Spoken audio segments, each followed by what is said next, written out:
everyone, I hope you're doing well. Thank you so much for watching and subscribing. And if you're not subscribed, I would love for you to do so, and remember to hit the notification bell so you don't miss any videos. So today I will be reviewing a new fragrance from Guerlain Aqua Allegoria. It's called Nettare Di Sole.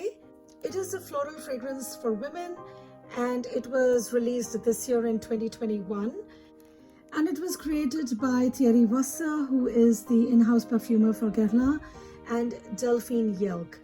Moving on to the notes of the fragrance, the top notes are orange blossom, Calabrian bergamot, and watery notes. Middle notes are magnolia, solar notes, rose, and jasmine sambac.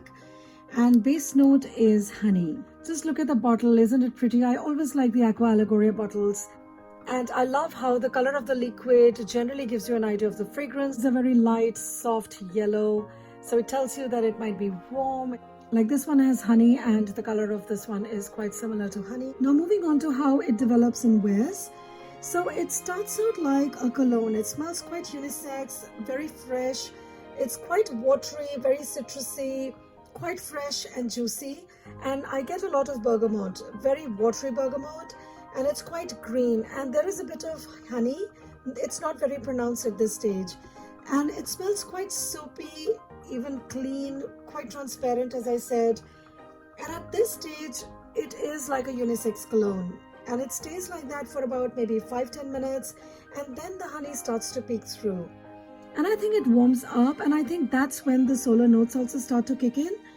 It continues to get warm, and then after about maybe 15 to 20 minutes, I get some flowers, mostly magnolia. I don't get any orange blossom or jasmine or even rose. Maybe they're all blended so well together, but I can't really detect any particular flower except for magnolia. And magnolia is also quite soft and transparent, not at all heavy like it sometimes can be, and it doesn't smell tropical either. This is a very soft, transparent, watery summer fragrance. The solar notes in here make the flowers smell like warm sun. So while I get the greenness and the freshness from bergamot, I also get sunny, warm, soft floral fragrance. And of course, honeys. There's that all too prominent honey in there, which comes through about 30-40 minutes later. But it's not sweet or cloying, so that was a bit surprising. The honey here is quite animalic instead, almost salty, if it makes any sense. It's like warm, salty, sweet, sun-drenched, wet skin.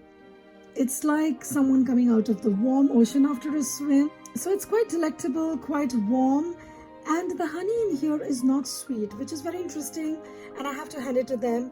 It's quite unusual, at least I have not smelled anything like that. And strangely enough, it makes my mouth water. It's so delicious without being sweet, and it's quite addictive. So it starts out quite fresh, green and watery, and then turns into a warm, sunny floral, and then dries down to a soft, delicious, honeyed floral and animalic bergamot fragrance. Moving on to longevity and sillage, it gives about 4 to 5 hours on skin, which is not too bad for an Aqua Allegoria fragrance. It is an EDT formulation, so it is quite light. The sillage and projection are good for the first 30 minutes to an hour, and then it's pretty low to moderate, as is with most perfumes in this line. I do have Aqua Allegorias that do perform a lot better than this one, but I think it's okay. If it were any stronger, it would have been unbearable in the warm weather, I think. Personally, I would wear this one in spring and summer, more summer than spring, I think. I would wear it to a garden picnic or backyard barbecue, and even over drinks with friends in backyard in the evenings. I mean, we're still meeting in backyards only. So I think this will work quite well on warm summer evenings. But for cooler summer evenings, I think I might prefer something stronger like Songe from Annick Goutal or even Terracotta from Guerlain. Now, as far as comparisons go, I don't think it reminds me of any perfumes I know. The bergamot and unisex cologne-like opening did remind me a little bit of Bergamot Calabria from the same line, which was released, I think, last to last year. But it's only very brief. It does smell soapy, and at times it does smell like shaving cream. I don't know, I've been getting that a lot in perfumes of late, so it's probably my nose acting weird, I don't know. But I do get that a little bit, and it might have something to do with it smelling very clean and fresh, almost musky, even though there's no musk in there. And so Because of that, I do think that this may lean unisex, although it is marketed for women, but I think it can be worn by either gender. Overall, I think I do like it very much because of how it changes from a fresh, energizing, watery bergamot to a warm, sunny, soft floral to a yummy, diluted, honeyed skin dripping with salty water. And I'll be very honest, at first, I was quite wary of the honey note. It's not my favorite note in perfumes, and when I say that, I mean, really, I don't really like it that much. I do have Jo Malone's Nectarine Blossom and Honey, and I don't love it anymore. I used to like it. I would wear it layered with Orange Blossom, and that's the only way I can wear it because Orange Blossom from Jo Malone is very green. But the honey gets too cloying, too waxy for my liking. And so I was quite skeptical about honey in this one and almost didn't get it. But the pull for me were the flowers because I love all of the flowers that this one has. I love jasmine, magnolia, rose, and so I did decide to get this blind. And when I tried it for the first time, I did regret getting it. I thought it was just like Bergamot Calabria, even lighter because of the watery transparency of this fragrance. And then the honey seemed too strong and I wanted to return it. But as I've been wearing it over the last few days, I've really started liking it. And I'm also enjoying the honey, which is quite animalic and addictive in this one. So it is a very warm, sunny, yet light and refreshing and really perfect for summer fragrance.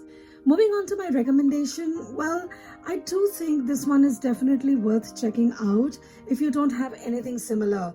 And unless you're a diehard fan or a collector and absolutely love honey, maybe not buy it blind, sample it if you can, or perhaps wait for it to arrive on discount sites and not pay the full price right away.